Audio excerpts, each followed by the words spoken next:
How to fix login error in Enterprise Rideshare application. First, if you're having any kinds of problem in the application, you need to make sure that your device is connected to a secure network.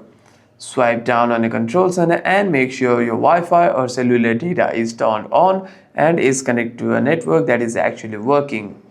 After that, you shouldn't be facing any internet issues while logging in. However, if there is any other kinds of problem during login, you can simply go to your settings, tap on General and tap on iPhone Storage. Here you want to scroll down and navigate yourself to the Enterprise Rideshare application and tap on Car Club over here. Simply tap on it and tap on Offload App. Click on Offload App again and simply reinstall app. And what this does is it deletes the application whilst keeping its documents and data. And the next time you open the app, you shouldn't be facing any problems regarding your login. However, sometimes it can be that it's your device's fault and not the app itself. So you can also restart your device once and open the app again, and it might also solve your problem.